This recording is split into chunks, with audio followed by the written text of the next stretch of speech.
In ancient times, the world was so young that even the sun had not yet risen. But even then, there was light. Little Galadriel made a ship. The other children did not believe it could stay on the water, and when the ship turned into a bird, the boys began to knock it down with stones. Galadriel almost beats up the offending boy, but her brother Finrod stops her and explains that while the stone rushes to the darkness at the bottom of the pool, the ship is trying to rise to the sky. At that time, the elves didn't even have a word for death, because they believed there would be no end to their joys, and that the light of the Deverev would never fade. They were sorely mistaken. The great enemy Morgoth destroyed the light that illuminated the elves' home, but they were not afraid and raised an army. Finrod became a soldier too. Then the elves left Valinor and traveled to the previously undiscovered lands called Middle-earth. There the war moved to a new stage, turning Middle-earth into ruins. It was not until several centuries later that the war ended,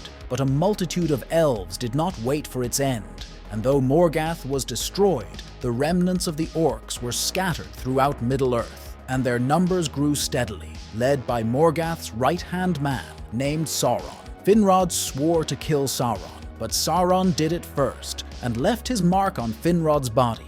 From that day on, Galadriel began her revenge. She and her troop followed countless lands, but Sauron's mark was gone. Many elves began to think Sauron was lost forever, and the danger would never return. But Galadriel could not believe it, though her troop had grown weary of searching for what was no longer there. Even the Orcs were gone. They offered to make camp and start back home tomorrow, but Galadriel ordered them to move on. Late at night, they get caught in a violent storm, but they manage to find an ancient castle that wasn't on any map. In this place, even torches give no warmth. As they explore the castle, Galadriel notices a wall of ice. This is where the Orcs studied ancient dark magic, but they will never know what their purpose was. A snowflake falls on the anvil and instantly turns to vapor. Galadriel asks for water and pours it on the stone. The ice forms the symbol of Sauron. It is obvious that Sauron has been here. They need to continue searching for Sauron before he becomes too powerful. Suddenly, they are attacked by a snow troll. The archers are ready to fire, but a block of ice flies out of the darkness. The troll begins to scatter the troop in close combat. Galadriel runs into the attack and destroys the enemy in just a couple of blows. This attack is the last straw, and the warriors no longer want to risk their lives and leave the squad. Meanwhile, in the wild lands of Rhovanion, lives a small settlement of hobbits. Their leader, Sadok, is examining a book of omens. It shows a silhouette that looks very much like the man who passed near their village. Nori and his friends explore the neighboring lands. They come across a berry patch. The hobbits immediately start eating the berries and notice the footprints of a very large animal among the bushes. Nori asks everyone to pack up and get away from here. Elrond is resting in the land of the elves and is told that the council has not allowed him to attend the next meeting and that his friend has arrived to see him. Elrond immediately thought of Galadriel and hurried to the city of Lindon, which has become the capital of the High Elves. He is pleased to see his friend. She shows the symbol of Sauron and tells him of her plans to ask the king for a new troop. Elrond tries to convey that it was not her troop that went against Galadriel, and she went against the High King, surpassing the available limits. However, Galadriel still wants a meeting with the king. Gil-galad rewards the returning troop. Each of them receives permission to sail to the immortal lands of Valinor. The elves start setting off fireworks for the occasion. Galadriel visits her brother's grave. Elrond guesses that she is coming here. Galadriel says she refuses the king's gift. She will return to the north and find Sauron. Elrond shows the symbol to the king, and even he is sure that the enemy is past. Galadriel is sure they are all wrong, and while there is an argument between them, evil only grows stronger. Elrond says that if Galadriel is wrong, how many elves is she willing to sacrifice for her cause? After rejecting the gift, we'll return to Valinor. There may not be a second chance, but Elrond promises that if there is a threat to Middle-earth, he will not rest until his enemies are slain, and Galadriel must lay down her sword. The hobbits returned home. Her parents immediately realized that she had run as far as the old farm. Nori is very curious about what lies beyond the river. She wants to know what the world outside their home looks like. Lindon lands of people. A pair of elves come to the village. One of them is named Arondir. Not all humans like the presence of elves on their land. One day, the true king will return and banish the pointy ears. Then he knocks the mug away. The tavern owner tries to hit him, but Arondir stops the man. One of the reasons Arondir comes to this village, Bronwyn. She gives him seeds of flowers that Arondir saw as a child, but their conversation is interrupted by the tavern owner, and the elf has to leave. His partner doesn't like that Arondir wants to break the rules. Only twice in history has an elf and a human married, and both times it's been by death. Arondir already knows that. News comes to their base that the war is over. All outlying outposts are to be disbanded. Such news saddens Arondir. He has lived in these lands for 75 years, and it is as if he is used to the view. The Guardian says that everything has changed here except the people. In their veins runs the blood of those who fought on the side of Morgath. Arondir replies that it was too long ago. Arondir returns to Bronwyn. He wants to confess his feelings, but Bronwyn is called by her son, Theo. A man comes to them for her to inspect the cow. Arondir checks the milk, but a black slurry appears, so he asks where this cow has been grazing. When the adults are gone, the boys run into the barn. Here, Theo keeps a fragment of an ancient sword. Its power mesmerizes Guy, and he tries to take it, but Theo asks him to keep his hands off it. As he walks away, Theo gazes into the sword and notices the symbol of Sauron. Just as suddenly, a dark force envelops him. A squad of elves sail into the shadowless lands. Gil-galad feared that her desire to find Sauron would awaken him. She is like the wind that tries to put out the fire but only makes it hotter. From this day forth, Elrond must fulfill the task of the best elven blacksmith, and out of the forest comes Celebrimbor. Arondir with Bronwyn notices smoke coming from the ruined village. The elves enter the dividing sea. Valinor begins to be seen in the distance. Galadriel is sharply moved, and she jumps overboard, and the entrance to Valinor closes. At this time, a meteorite lands in Middle-earth, and Gil-galad notices a leaf that is affected by the spoil. Nori finds the place where the meteorite fell, with a certain man lying in the very center. Poppy asks not to go near the crater, but Nori stumbles away. There are hot rocks all around, but Nori doesn't feel the heat, because of which she approaches the man. Suddenly he wakes up, the rocks rise into the sky, and the flames are extinguished. But as soon as he has lost consciousness again, the flames return. The friends put the man in a cart and hide him under a fallen tree. Nori feels that this man is very important, and she can't give up until he is safe. Bronwyn and Arondir inspect the ruined village. The ground is cracked, as if from earthquakes. The bodies are gone, though. One of the houses had a huge hole in it. Arondir immediately realized it wasn't an earthquake. Someone had dug that tunnel. Bronwyn must run home and warn the villagers, and Arondir will try to explore the tunnels. Eragon is the kingdom of the blacksmith elves. Celebrimbor wants to create something with power. A forge that can produce flames hotter than dragonfire will help him do so. But it takes a long time to build, and the king does not give labor. Elrond suggests he seek help from other peoples. For example, in Khazad-dûm, where the dwarves dwell, their prince's name is Durin, and he is a very good friend of Elrond's. He is sure Durin will be pleased to see him. However, the guard is not about to let the elves in. Then Elrond invokes the ritual of Sijan-Tarak, and the door immediately swings open. Celebrimbor will not be able to go with him, so he will have to return. Entering the mountain, Elrond is surprised at how much the city has changed since his last visit. Later, Durin IV appears to perform a ritual. If Elrond loses, he will be banished from these lands without the possibility of returning. Durin starts first, and with one blow shatters the stone, followed by Elrond. At this time, Nori visits the man. He uses magic again out of fright, but he quickly calms down. Nori asks not to harm each other and tries to explain her name.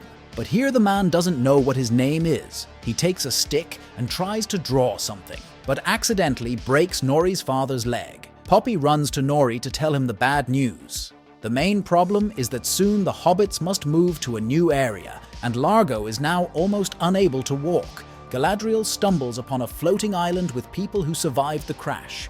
Their ship has been destroyed by a huge water serpent, and it's on the attack again. The humans think that it is the Elfess who brought the monster and push her into the water. Thanks to this, Galadriel survives and is picked up by the last human, Halbrand. She sees on his chest a medallion that Halbrand tries to hide. He says that the Orcs drove him from his home. Galadriel offers to reclaim his home, and he names the southern lands. Bronwyn has returned to the village and asked the residents to run away as fast as possible, but without proof, they won't listen to her. Theo notices a noise under the floor. He thinks it's mice and punches through a board. An orc peeks out of the hole. Arondir has found them too and is trapped. When Bronwyn enters the house, the whole house has already been destroyed. Theo asks to bring help. Bronwyn doesn't want to leave her son and hides in a nearby closet. An orc crawls out of the hole and finds Bronwyn. Theo runs to attack. Only by working together do they kill the monster. The orc's head becomes a strong argument to leave the village. The duo gets caught in a violent storm. Galadriel begins to go down, but Halbrand saves her. Nori taunts the man. She says the migration will start in a couple days and they'll have to leave. Fireflies burst out of the lantern and land in the man's hands. He immediately begins to speak in an unknown language, after which they line up in a clear figure, and when his strength runs out, the fireflies fall and die. The dwarves' ritual comes to an end. Elrond puts down his hammer. Durin orders them to leave. When they are alone, Elrond wants to understand why Durin has a grudge against him. It turns out Elrond missed Durin's wedding and the birth of his children. He realizes that 20 years is a blink of an eye for elves, but that doesn't excuse Elrondon. He apologizes and wants to ask his family for forgiveness. Disa immediately recognizes the elf and offers to stay for dinner. Durin tries to object, but Disa can't be argued with. It turns out Durin planted the elf's tree and was able to help it grow. Durin is willing to listen to Elrond's offer. Durin meets with his father. The king suspects that the elf wants to steal their main treasure, Archiston. While gathering his belongings, Theo cuts his hands and blood is extinguished with a blade to awaken his true power. Afterward, all of the inhabitants make their way to the elf outpost. The exhausted Galadriel and Halbrand are found by the Numeronians, led by Elendil. Elendil has a son, Isildur, and a daughter, Arianne. He plans to deliver Galadriel to his lords on the Isle of Numenor. Halbrand is surprised at the sight of their city. Galadriel explains that the ancestors of these people fought on the side of the elves. As a reward, they were given this island. But much time has passed and Numenor has stopped maintaining good relations with the elves and has closed its port. They are taken to the queen, Miriel. Galadriel asks to take them to Middle-earth. Circumstances are getting very hot and Halbrand asks permission to stay there for 3 days. When everyone has left, Elendil suggests not looking for signs where there are none. Then the queen will have one mission for him, and Arondir is brought to the orc camp. They use the humans as free labor to dig tunnels. Since orcs can't travel by light, turns out the orcs have already captured the other elves guarding the outpost. The elf says the orcs are trying to find something. They are searching every village. The orcs call their new leader by the elven word Adar. The guard suggests that when the moment is opportune, they look out of the hole and see the nearest forest to make their escape. But no sooner have they spoken than the orcs kill one of the elves. Arondir, under the pretext of cutting down a tree, rises to the surface and sees the lands completely destroyed. Galadriel was unwilling to sit in the castle and fled to the city. Elendil quickly finds her and begins to speak in Elvish, and they travel together to the Halls of Knowledge. The last king preserved the culture of the elves and remained loyal to them. That's why he was overthrown. They say he is still alive and in the tower. Galadriel is dawning. The mark of Sauron marks the southern lands. In the event of Margath's defeat, a kingdom of evil must appear there. Halbrand asks permission to work at the forge, but he cannot access the forge without the guild mark, so he goes to the inn. Not all the inhabitants like the guest. Halbrand holds back his emotions and orders ale for everyone at the bar. Along the way, stealing the guild sign. In the alleyway, he is harassed again. Halbrand tries to hand over the sign and asks not to start a fight. After a couple of blows, he goes on a rampage, destroying his enemies. At the noise, guards rush in, surrounding Halbrand. Late at night, the giant infiltrates the hobbit village, and Nori has to tell him how she found him. On his return to the city, Isildur says he is going to sail away to sea for a season, and Arion has been accepted into the Builders Guild. Galadriel found in the halls of knowledge the symbol that Halbrand had. She realized that he was of the royal family that should unite the people of the southern lands. Tomorrow, the hobbits begin their migration. Nori's family is at the very end, and they can't pull the cart. But man comes to the rescue. The elves attack the orcs, while others try to break the chains. To quell the riot, more orcs come, and they have a tug of war. Arondir grabs an axe and breaks the barrier. Then the orc orders the release of the warg. This monster is not afraid of sunlight. Arondir traps the beast and the warg tries to escape, but the orc's arrow kills him. While the orc leader Adar enters the tunnel, Queen Miriel periodically has nightmares of their city being destroyed by waves. The battered townspeople try to riot against the queen, who they say is collaborating with an elven woman. But they are interrupted by Pharazôn and told how much they dishonor the Númenor clan. It's as if one elf has become a threat to them. He swears that their ships will never come under elven rule. Meanwhile, Galadriel tells of Halbrand. Miriel's support will help unite the people of the Southlands for the battle to come. Sauron is their common enemy. Miriel is not ready to answer. Then Galadriel asks to speak to the true king of Númenor. This causes her to be imprisoned with Halbrand. Adar has come to Arondir. It turns out he is also an elf. He is sure that all elves have been deceived, and to show the truth, it is necessary to create a new world. But only gods can do that, and Adar is not a god yet. He asks Arondir to return to the Watchtower and deliver a message for the humans. These people have almost no supplies left. Theo suggests they go back to the village and gather food. Bronwyn thinks this is too dangerous and forbids him to even think about it. But Theo goes back to the village anyway. Clouds cover the sun, and the boy runs away. Theo is attacked by an orc. The monster notices the sword and orders him to hand it over. Theo stabs the orc and hides in a well. The construction of the Great Forge begins. The elves realize that Durin is hiding something. Elrond tries to find out from Disa where her husband is, and she takes him down another road. But they did not suspect that Elrond would follow them and read their lips where Durin was going. They arrive at the right cave, and he knocks on the stone to the beat of the proverb, and the secret door opens. Durin accuses Elrond of wanting to take their rare resources. Elrond swears he wants nothing from them. Then Durin reveals an ore they have never seen before. It is stronger than steel and lighter than silk. They give it the name Mithril. Elrond can take it as a token of their friendship. Suddenly there is a cave-in. Pharazôn comes to the prison and says the queen is banishing them. That doesn't stop Galadriel from beating the guards and heading for the king. Miriel saw this coming and waits in the king's chambers. Almost no one knows how sick he is. Miriel tells of the prediction of the destruction of their island.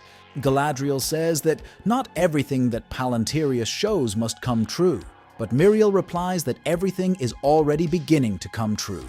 Galadriel offers to join with her and go into battle with the elves. Toward night, Theo crawls out of the well. He is found by an orc, but Arondir comes to his aid.